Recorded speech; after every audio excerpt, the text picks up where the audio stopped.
Why is it that the smartest, I guess the most highly educated people you know, the ones who have read all the books, done the research, lived the experiences, why are they so often the ones most likely to just admit, you know what, I might be completely wrong about this? Right, yeah. But then, on the exact same topic, someone who has literally never reflected on the issue for more than 3 seconds will just loudly, aggressively proclaim that they are 100% right. It's it is the ultimate cognitive paradox, honestly. And it completely shatters our traditional assumptions about what intelligence actually I is. mean, I want you, listening to this deep dive right now, to really picture this scenario, Mm-hmm. because you see it every single day. Oh, everywhere. Imagine someone with an off-the-charts IQ, multiple advanced degrees. They can solve, like, complex logistical equations in their head. They have a memory that just retains everything. A literal genius. Right. Right. A Yeah. genius. Yeah. And then you watch them log on to social media and fall completely for an obvious fabricated piece of misinformation. Yeah. Meanwhile, an average person, maybe someone who, I don't know, struggled in high school math, looks at the exact same post and immediately spots the flaw. They just tilt their head and go, wait, mechanically, that doesn't make any sense. Which is fascinating because when we witness that happen, our default societal assumption is to blame a lack of information. We just think they didn't read the article. Exactly. We assume the brilliant person just didn't have the right facts in front of them, or maybe they were rushing. But if we actually look under the hood of human cognition, that is not what is happening at all. Which brings us to the core mission of our deep dive today. Welcome in, everybody. Yeah, to be here. Because the difference between the brilliant person who gets easily manipulated and the average person who spots the lie isn't about intelligence in the way we normally define it. It's not about memory or processing speed or analytical horsepower. No, not at all. It is about a hidden structural layer of the mind that most of us are never, ever explicitly taught how to use. And understanding that hidden layer is, well, it's the skeleton key to navigating the modern world. So today, we are exploring this really profound set of notes and research from Jamie Thornberry on what he calls true intelligence and the architecture of cognitive renewal. It's brilliant stuff. It really is. And we are diving into this because, frankly, you and I are living in a deeply bizarre era right now. To put it mildly. Right. I mean, we have unprecedented technological power. We have massive global educational infrastructure. You currently hold the sum total of human knowledge in a glowing rectangular screen in your pocket. We've basically eradicated the friction of acquiring information. Completely eradicated it. And yet, look around at the results. Society is fragmenting. Ideological rigidity is terrifyingly high. People are furious. They're entrenched in their camps. And we seem, I don't know, more vulnerable to basic manipulation than ever before. Yeah, we really are. My assumption, and I think the assumption of most people, right, has always been that to solve this, we just need to make people smarter. We just need to give them more facts. If we just fact-check that uncle on Facebook one more time, he'll finally see the light. Yeah, that is the trap. And it's a really dangerous trap because the central challenge of our current era is not a lack of information. Right. It is not a deficit of raw brain power. The central challenge is a structural deficiency in our cognitive architecture. Meaning what, exactly? Meaning we are incredibly well trained by our schools and our culture to produce thoughts, but we are disastrously undertrained in examining the mechanisms and the processes that actually produce those thoughts. Okay, so if traditional intelligence is just raw processing power-like, Yeah. the ability to produce thoughts rapidly, Right. what is the alternative? How does Thornberry actually define the goal here? What is this true intelligence? So he introduces a formal concept called metacognitive intelligence. Metacognitive. Right. Traditional intelligence, the kind we measure with SATs and IQ tests, is essentially your brain's processing speed and RAM. It's pattern recognition, it's memory retrieval, it's just how fast you can run the software. Okay, so that's the standard stuff. Exactly. But metacognitive intelligence is entirely different. It's the ability to monitor your thought formation in real time. It's the capacity to detect your own internal biases, to regulate emotional interference, and this is the crucial part, to revise your underlying beliefs when the environment or the evidence changes. There is a formula in the text that attempts to quantify this, and I want to make sure I'm getting the relationship right here. How does Thornberry mathematically describe the relationship between these two types of intelligence? The formula states, and this is key, intelligence about thinking must be greater than intelligence within thinking. Okay, let's break that down for the listener. Intelligence within thinking is the raw processing power. Intelligence about thinking is the metacognition. So what happens if that ratio is flipped? Like, what happens if I am incredibly smart within my thoughts, but I have zero awareness about how those thoughts are actually formed? You get what Thornberry calls error amplification. Oh, wow. Error amplification. Yeah. If you possess massive analytical processing power, but you lack the ability to observe your own biases, you don't use your massive intellect to discover the truth, you use your massive intellect to brilliantly, flawlessly justify your own mistakes. So you just build an impenetrable intellectual fortress around a fundamentally flawed premise. Precisely. Because you can out-argue anyone who tries to correct you. You use your genius to defend the error. That is fascinating. So to help us visualize how this actually operates in the brain, Thornberry lays out a two-layer model of cognition. Let's walk through that. What is layer one? Layer one is what we call operational cognition.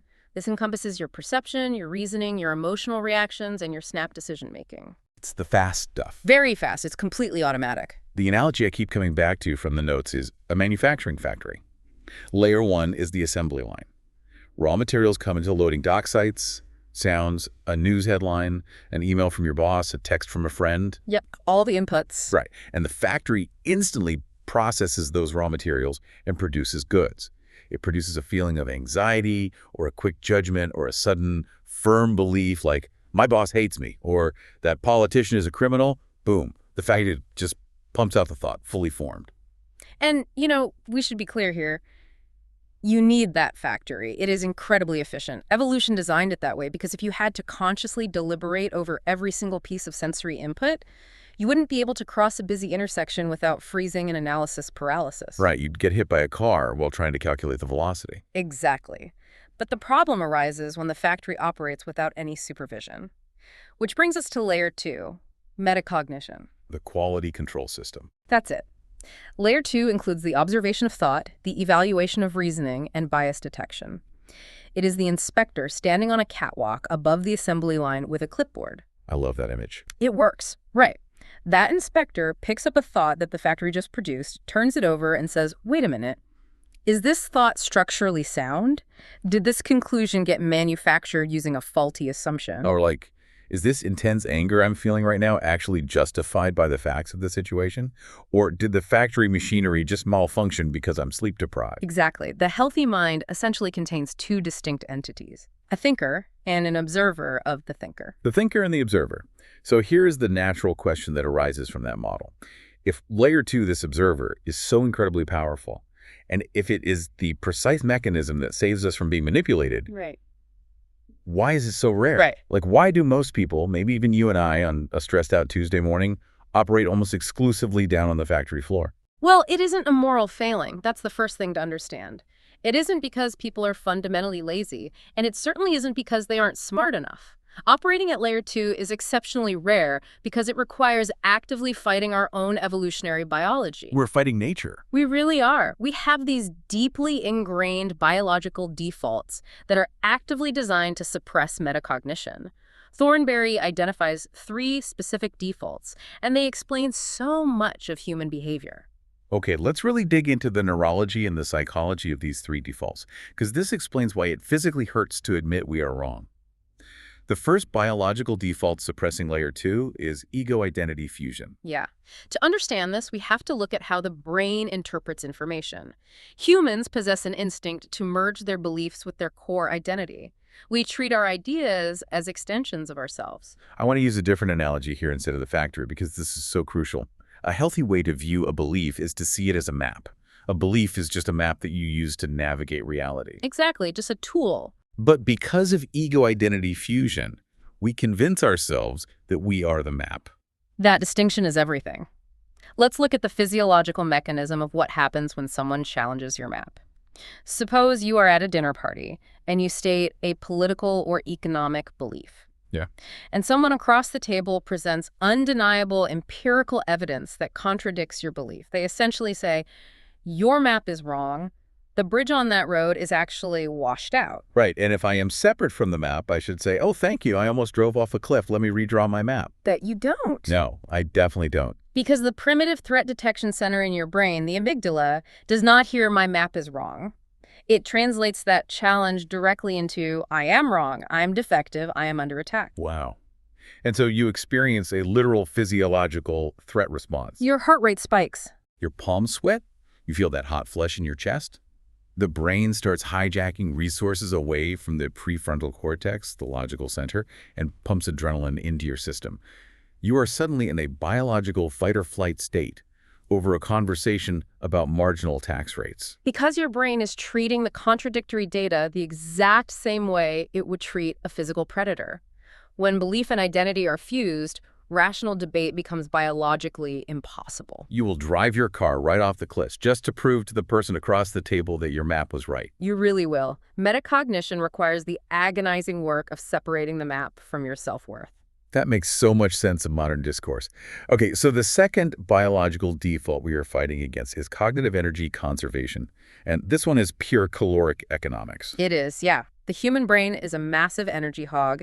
It accounts for roughly 2% of our total body weight, but it consumes 20% of our metabolic energy, or glucose. 20%. Yeah. From an evolutionary standpoint, caloric conservation was a matter of life and death. You didn't know when your next meal was coming, so the brain evolved to be as miserly as possible with its energy expenditure. So how does that relate to the factory floor versus the quality control inspector? Default thinking layer 1 is metabolically cheap. Using heuristics, relying on prejudices, going with your gut, making snap judgments, that relies on well-worn neural pathways. It's like water flowing down a hill. It requires almost zero extra caloric burn. But stepping back, engaging the observer. Metabolically expensive, exhausting. To monitor your own thought, to evaluate your own bias, to hold two contradictory ideas in your mind simultaneously while you weigh the evidence, that requires firing up the prefrontal cortex. It demands a surge of glucose. Your brain literally, physically wants to avoid doing it in order to save energy. You know, this explains the late-night doom-scrolling phenomenon perfectly. Oh, absolutely. At 10 p.m., after a long day of making decisions at work, managing your kids, dealing with stress, your cognitive battery is empty. You are in a state of ego depletion. So the quality control inspector clocks out and goes home. The factory is running completely unsupervised. Yes. That is the exact moment you are infinitely more likely to fall for a fake headline or get into a pointless, vicious argument in a comment section. You literally lack the calories to power your skepticism. Which flows seamlessly into the third biological default, our emotional defense systems. We touched on this with the amygdala, but it goes deeper into how we process uncertainty. How so? Well, humans evolved highly sensitive threat detection mechanisms specifically tuned to environmental anomalies. In the ancestral environment, if you heard rustling in the bushes, you didn't stand there pondering if it was the wind or a tiger. You ran. Certainty and speed equaled survival. Right. The cost of a false positive like running from the wind was just a little wasted energy. The cost of a false negative ignoring the tiger was death. So we are wired to react instantly to anomalies. Exactly, but translate that to the modern information environment. When you encounter data that threatens your established worldview, it triggers that exact same system. Ambiguity and contradictory information feel like a physical threat to your psychological safety. So layer 2 is essentially suppressing a panic attack. Pretty much. Metacognition requires the discipline to override that ancient survival instinct.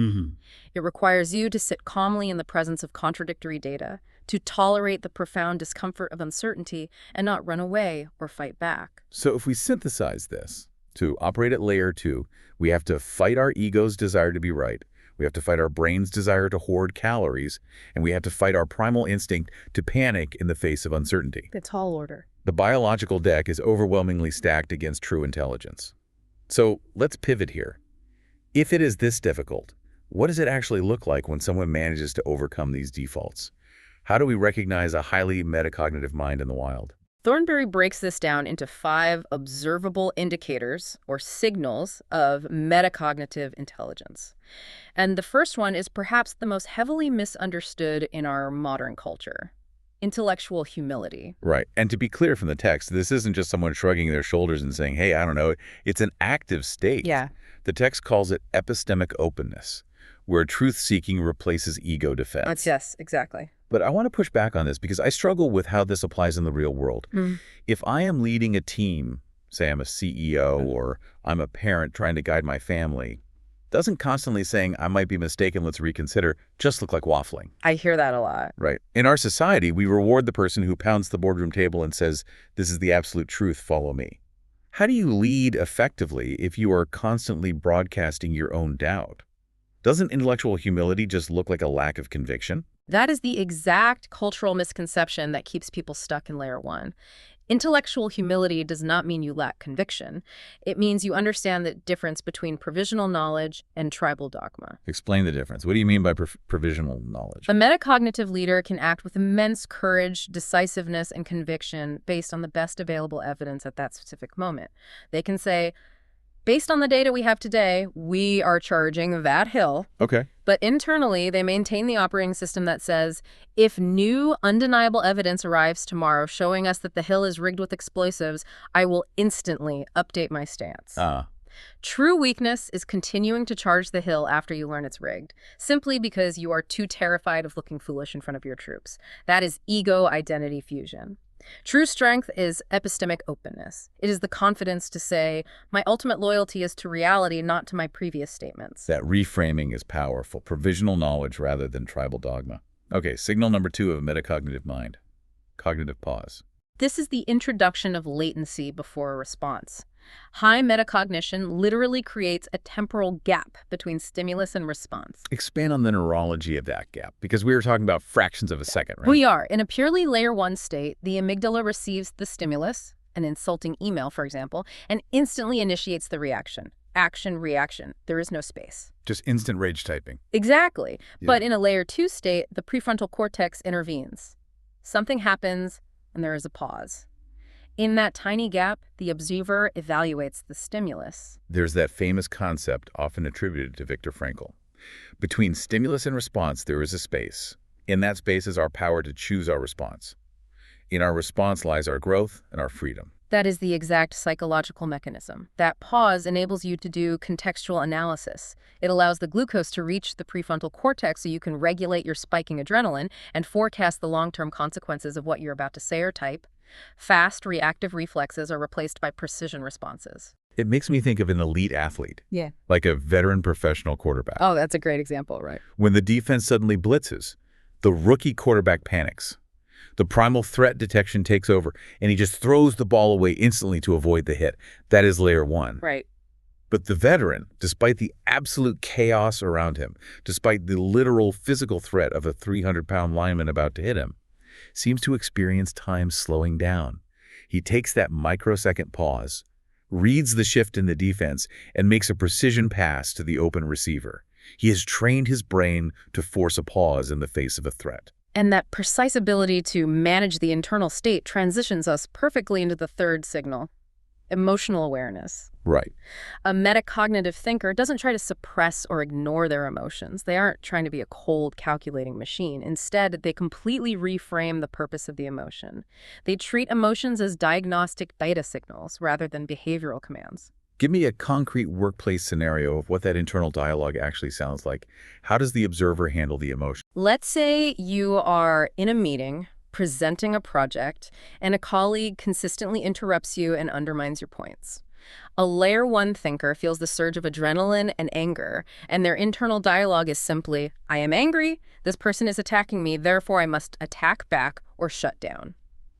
The emotion dictates the behavior. It is a command. The map and the person are fused. Exactly. Now, a layer 2 thinker feels the exact same physiological surge of anger. Their heart rate still goes up, but their internal dialogue shifts. The observer steps in and asks, okay, I am noticing a sharp rise in defensiveness right now. Why? What specific insecurity is being triggered? Is my colleague actually factually incorrect, or am I just annoyed that they didn't respect my authority? Am I reacting to their data or to their tone? Wow. It's the linguistic shift from I am angry to I am experiencing anger. Yeah. It sounds like a subtle semantic trick, but it is profound. It's the difference between being swept away in the rapids of a river versus sitting on the riverbank observing the water flow past. The emotion becomes a dashboard indicator. It tells you something about your own internal state rather than forcing your hands on the steering wheel. That is exactly right. Now, the fourth signal is fascinating, especially in intellectual or corporate circles. The compression of complexity. This one is so validating. The text points out that truly great thinkers explain things simply. And they do this not because the ideas themselves are simple, but because their mental model of the idea is incredibly coherent. We have a terrible habit in our culture of confusing academic jargon, dense corporate speak, and convoluted syntax with deep intelligence. We hear someone use 24-syllable words and think, wow, they must be brilliant. Right, they sound smart. But usually, if someone cannot explain a complex idea in simple terms, it means they are actually stuck in the weeds of layer 1. They have memorized the facts, but they haven't stepped back to see the structural architecture of how the facts connect. It's the Richard Feynman approach to physics. If you can't explain the physics concept to a freshman, you don't really understand it yourself. Exactly. Jargon is often just a hiding place for a lack of metacognitive clarity. A highly metacognitive mind digests a chaotic, complex system, observes the underlying patterns, discards the noise, and compresses the signal into an elegant, simple framework. They debug the code and make it run efficiently. And that brings us to the fifth and final signal, which is the ultimate operational output of everything we've discussed. Cognitive flexibility, or what statisticians refer to as Bayesian updating. Okay, we need to spend some time here, because Bayesian updating sounds like advanced probability math, but Thornberry presents it as a profound philosophy for living. Break down the mechanics of this for the listener. How do I actually do this in my daily life? The concept originates from Thomas Bayes, a statistician, but in the context of metacognition, it is about how we handle certainty.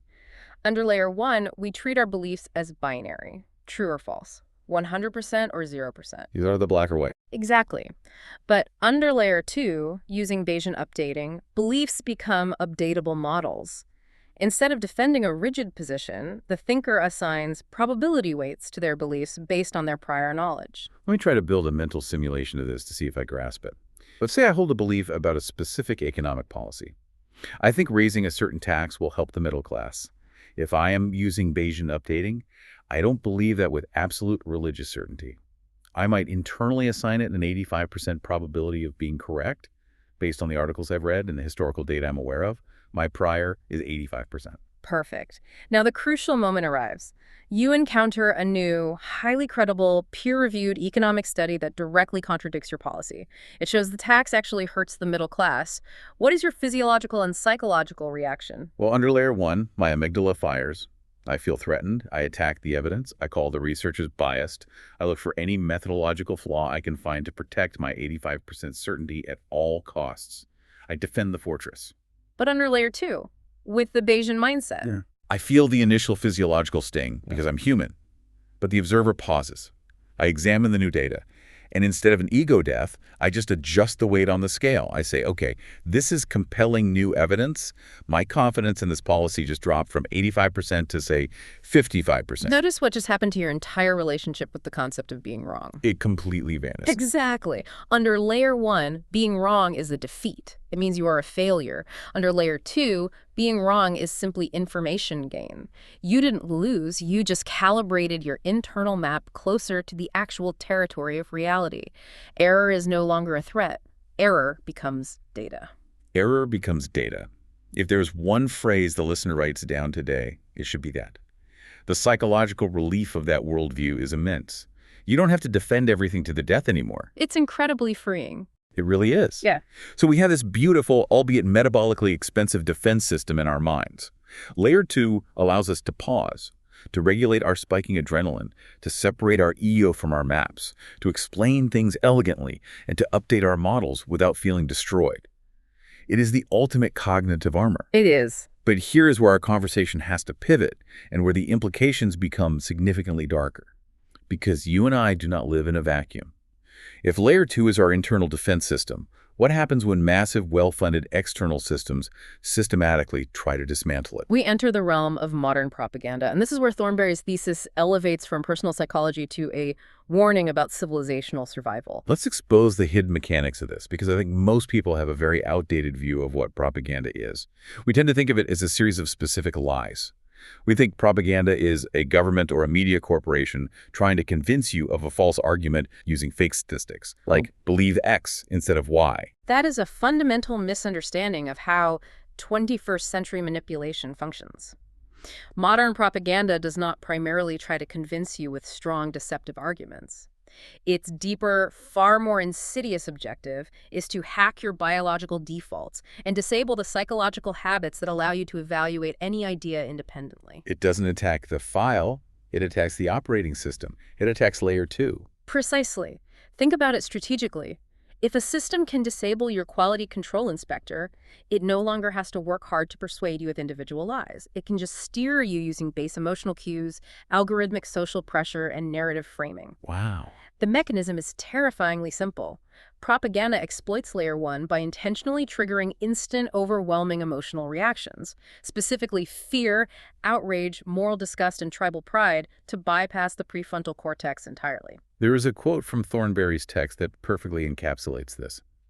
Propaganda succeeds when people react faster than they reflect. It is the golden rule of manipulation. Force the reaction before the reflection can occur.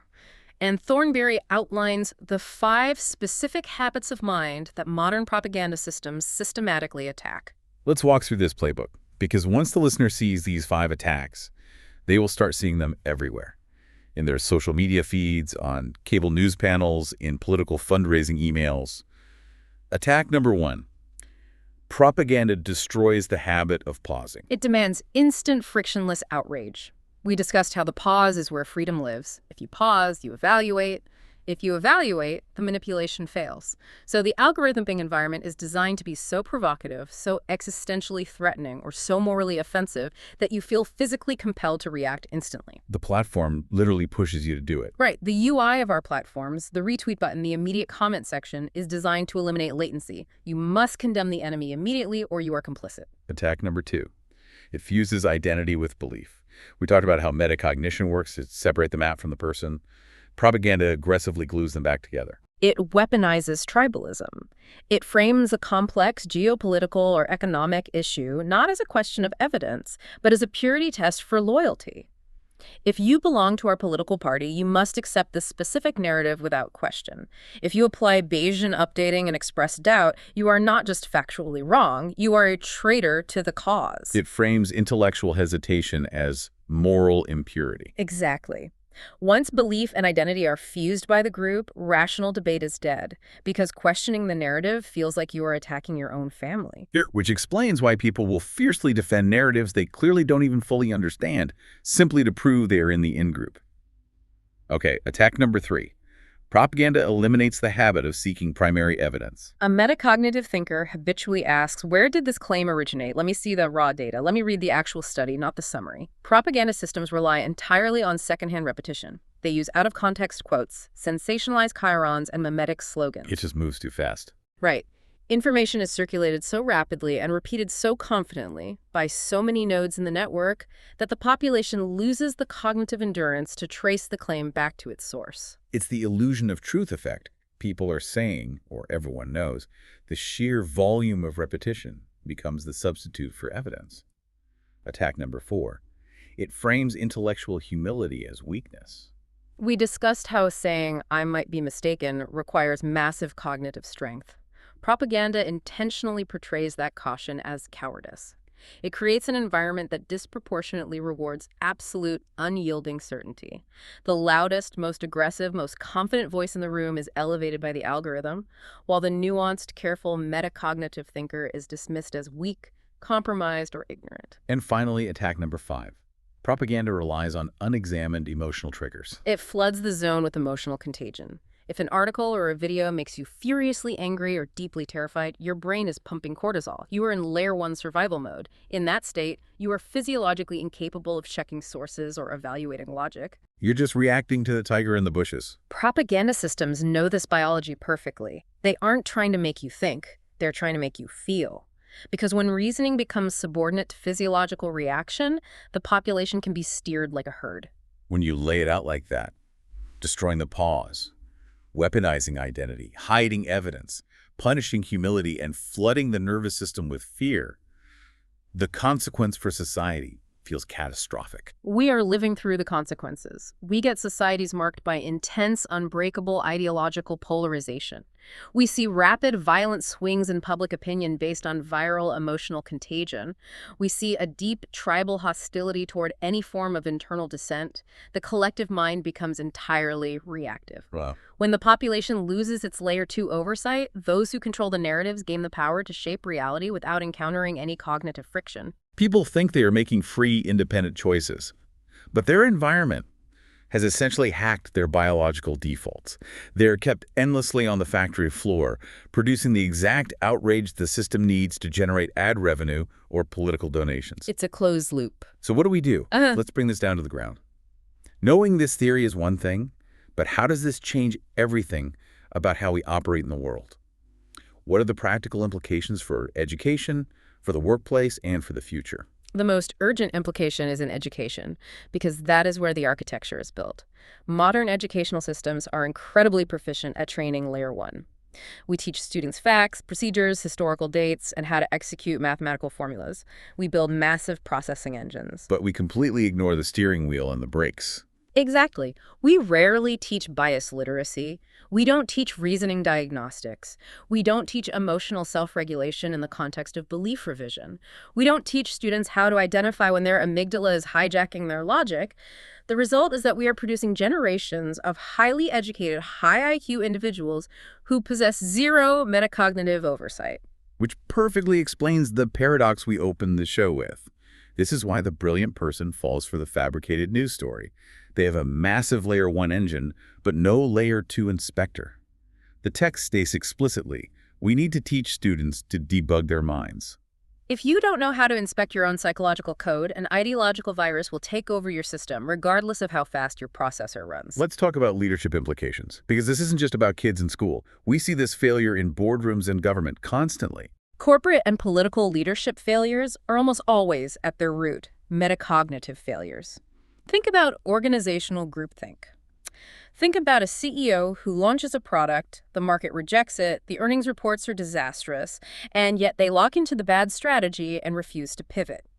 They blame the marketing team, or they blame the consumer for not getting it. That is ego-identity fusion at scale. The product is the CEO's identity. Exactly. True crisis leadership requires massive uncertainty tolerance. It requires the emotional restraint to stand in front of a board of directors and say, the market conditions have fundamentally changed, our underlying assumption was flawed, and we are recalibrating. It requires the leader to be the observer of the thinker. Yes, exactly. But I want to move to the implication that I found the most massive and frankly the most existentially terrifying part of Thornberry's work. The AI era. We absolutely cannot have a conversation about the future of intelligence today without talking about artificial intelligence. Yeah. This is where Thornberry's thesis becomes genuinely prophetic. If we look at current AI systems, specifically large language models, through this framework, what are they? They are the ultimate, pure manifestation of extreme layer 1 operational cognition. They possess massive pattern recognition capabilities, incredible processing speed, and vast memory retrieval. They are the biggest, fastest factory assembly lines ever built, but they have zero true metacognition. None. An AI cannot genuinely reflect on its own epistemic limits. It does not possess an internal observer that pauses and wonders, wait, why did I just generate that specific sentence? Is the foundational assumption in my training data actually flawed? It just predicts the next most likely token. Right. This is exactly why AI produces what we call hallucinations, where it confidently fabricates legal cases, historical events, or scientific papers. It is the ultimate brilliant fool. It has maximum layer 1 processing and literally no layer 2 quality control. It will lie to you with perfect grammatical certainty. But the danger Thornberry warns about isn't just that AI makes errors. The text warns of something much deeper regarding human interaction with AI. The existential danger arises when humans begin to systematically abandon their own metacognition just as machines begin to perfectly simulate layer 1 intelligence. Walk me through how that happens, because that sounds like cognitive atrophy. Think about the biological defaults we discussed. Metacognition is exhausting, it burns calories, it is uncomfortable. So as AI becomes more integrated into our daily lives, there is an overwhelming temptation to outsource our reasoning to the machine. We use AI to write our emails, to summarize complex books, to analyze data, to make strategic recommendations. We let the AI act as the thinker. Yes. And if we rely on a machine that has no layer 2 to do our reasoning, and we simultaneously fail to develop our own layer 2 oversight to check the machine's reasoning, then simulated reasoning begins to dominate real thinking. We outsource our cognition to a system that cannot self-correct, while letting our own biological capacity for self-correction wither away from disuse. We end up with a civilization operating entirely on autopilot, steered by confident algorithms that don't know they're algorithms, utilized by humans who have forgotten how to observe their own thoughts. That is a terrifying trajectory. It really is. Okay, we need a life raft here. We have diagnosed the paradox, we've explored the biological defaults, the propaganda playbook, and the AI threat. We need a framework to hold all of this together so the listener doesn't just feel paralyzed by the weight of it. Thornberry provides this beautiful, almost philosophical ontology at the end of his notes. The mental models of love, light, and life. Help us synthesize this. It is a profound way to structure everything we've discussed, moving from theory to practice. Let's start with light. In Thornberry's framework, light represents the disclosure of truth. It is the revelatory process. Metacognition is the psychological gateway through which light enters the mind. Because if you never observe your own thinking, your errors and biases remain hidden in the dark. Yeah. You simply defend your blind spots. Layer 2 is flipping the light switch on in the factory and saying, oh, wow, look at all these broken machines and faulty raw material. Precisely. Light reveals the cognitive distortions, but light alone is insufficient. Just because you see the error doesn't mean you will actually fix it. When the light reveals that your core map is wrong, the physiological pain is so great that you might just turn the light back off and retreat into delusion. That is where the second critical principle comes in: love. Now, love, in this specific philosophical context, isn't a romantic feeling or a warm emotion. It is a very specific moral orientation. It is the orientation of the human will toward truth, rather than toward ego defense or tribal loyalty. As we establish, human cognition naturally wants to protect itself. Love is the brave, conscious choice to accept the light, to accept the reality of the situation, even when it hurts our pride, even when it costs us status, and even when it means admitting to our tribe that we were wrong. It is the ultimate engine of intellectual humility. To ground this in a memorable real-world story, it makes me think of the legendary pivot at Intel in the 1980s. Oh, perfect example. Right. Intel was founded as a memory chip company. Memory chips were their entire identity. It was fused to their corporate ego. But Japanese competitors started crushing them on price. They were losing massive amounts of money. The data was clearly showing that the memory business was dying. But the executives couldn't accept it because of ego identity fusion. Yeah, they were stuck. Then Andy Grove, the president, was sitting with CEO Gordon Moore. Grove engaged his layer 2. He asked a metacognitive question. If the board kicked us out and brought in a new CEO, what would he do? Moore looked at him and said, he would get us out of memory chips. And Grove replied, why shouldn't you and I walk out the door, come back in and do it ourselves? That is the perfect embodiment of love in this framework. Grove chose the truth of the light over the comfort of his established identity. He oriented his will toward reality. Love chooses reality over the comfort of the illusion. And then finally, that leads to life. Life represents the dynamic process of adaptive growth. Once the light reveals the error and love gives you the moral courage to accept it, life is what happens next. It is the ongoing pragmatic integration of that new, corrected knowledge into how you live, how you manage your team, and how society functions. Light reveals the error. Love accepts the truth. Life adapts to reality. It's a brilliant progression.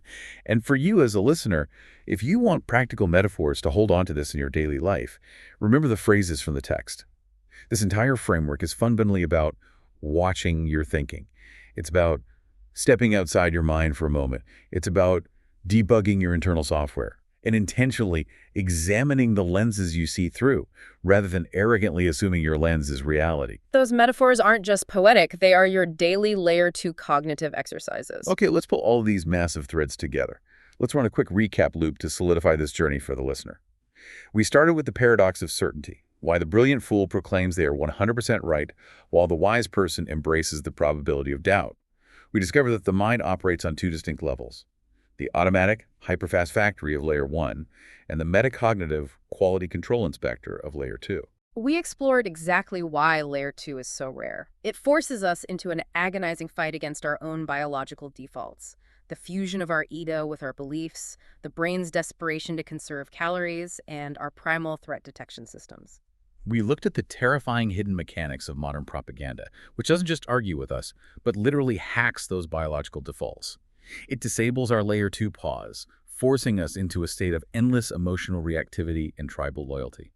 We looked at the existential threat of AI replacing our reasoning.